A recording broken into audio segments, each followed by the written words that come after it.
Hello, this is Orlando, owner of Fit DC and certified fitness trainer. Fit DC is a private fitness training company, group fitness training company, and running coaching company in Washington, DC. Today I have the privilege and the honor to do an interview with Dr. Shirley Powell, who is, in my opinion, one of the best chiropractors in the area, and we're going to spend some time with her today to learn a little bit more about her practice. Since a lot of my clients, or the base of my clients, are runners who are looking to find ways to stay in shape and keep injury-free, we're going to have a little chat with Dr. Cheryl to find out a little bit more about how she practices, how she works with runners, and how she helps to keep runners such as myself and others relatively injury-free. Dr. Good Cheryl, afternoon, Orlando. thank you Good for to having see into you your office here today. Nice to meet you. Good. How are you today? Good. How are you? I'm doing terrific, thanks. Dr. Cheryl, thank you for having us into your office again here. First question really just to ask here is just get a better understanding of your practice. If you could take a few moments just to explain what it is that you do here at PowHer, that would be great. The name of my practice is PowHer Chiropractic Wellness Center. The HER stands for High Energy Recovery.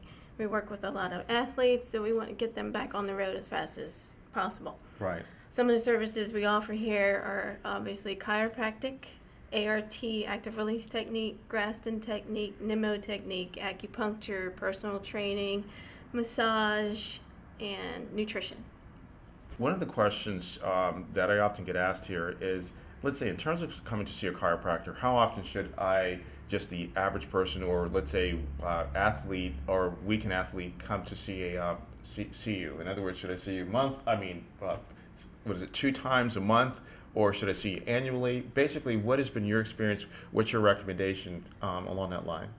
Well, honestly, it depends on each given patient. If you're an athlete and you're in season, you want to stay at the top of your game, maybe once every week.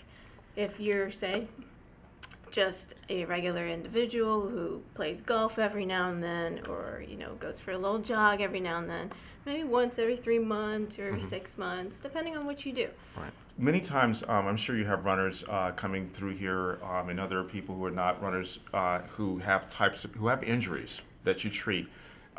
Again, my focus really is for the runners that I work with here. As they come through your practice, if this is a fair question, what is a typical injury that you find a runner coming to you and saying, "Oh, Dr. Cheryl, can you help get me back into running condition here?" What type of injury do you typically see, and what's been your experience along that line?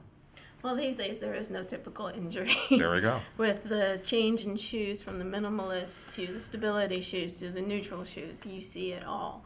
From the gamut of plantar fasciitis that you came in with, yes, to posterior tibial tendonitis, to hamstring tendonitis, to quadricep tendonitis, to meniscus injuries, ACL injuries, and of course hip, working our way up into the low back.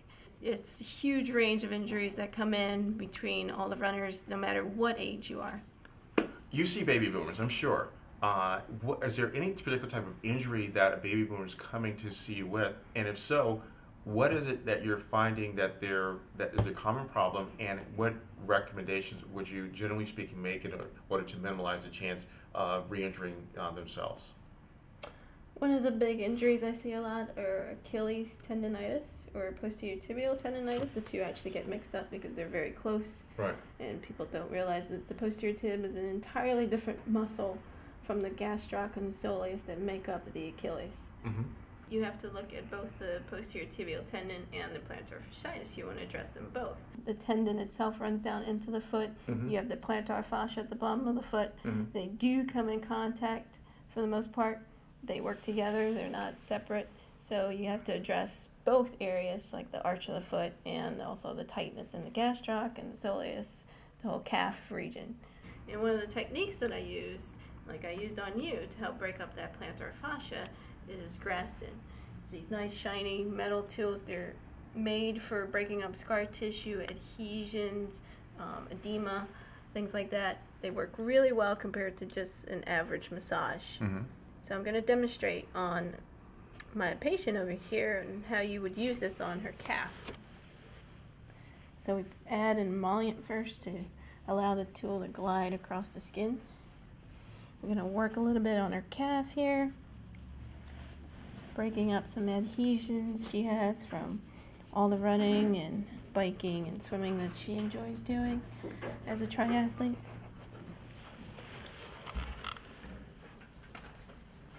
Say the big boomers, we want to also point out to them that stretching is huge. Flexibility as much as strength go hand in Amen. hand. You can't just go out there and expect to run and then, stretch the next day or 2 days later or something like that. You have to stretch every day if you want to stay in tip-top shape. Your flexibility is hugely important. Should I, as a runner, spend 5-10 minutes with cold muscles before a run and stretch, or is it better for me to maybe find a way to warm up either dynamically or whatever, and then upon return from running, spending a little bit more time in terms of doing static stretching? You don't want to run on a cold muscle. You want to do dynamic stretching is awesome. It gets the body moving, it gets the blood flowing. You want the blood flowing to those muscles so they are warmed up and ready to go into that contraction relaxation phase continuously as you run. You also want to stretch after you're finished running. Mm-hmm. But to stretch a cold muscle risks more injury than to stretch after you finish your exercise. Okay, so you see I'm walking, yes, and I'm also stretching at the same time. Right. Really stretches out the hamstrings. It's really easy. Don't have to go that high. We hear the talk about, should I go minimalist? Should I go barefoot? Should I still wear the traditional, very heavily cushioned shoes? In your opinion, what is your feeling about whether one is better off going minimalist or sticking with a traditional running shoe based on, I guess, their arch support or whatever then? Well, as we both know, the minimalist stage, yes, started with Born to Run. Yes. Here you have people running in sand in the desert, running for miles on end. We don't run on sand around here, we run on concrete. So if you want to run in a minimalist type shoe, I suggest you run in a trail or go to the beach. But when you're running on concrete, concrete doesn't give, it actually pounds back if anything, mm-hmm, and you want that extra cushion. So running around here, say in the Rockville area, or in any city for that matter, that you're going to be running on hard ground, I suggest a good supportive shoe.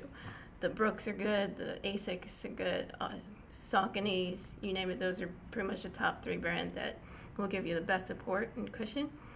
When it comes to the minimalists, you have the Vibrams. There's also some New Balance that are out there, some different types out there, but I suggest minimalist people stick to soft ground.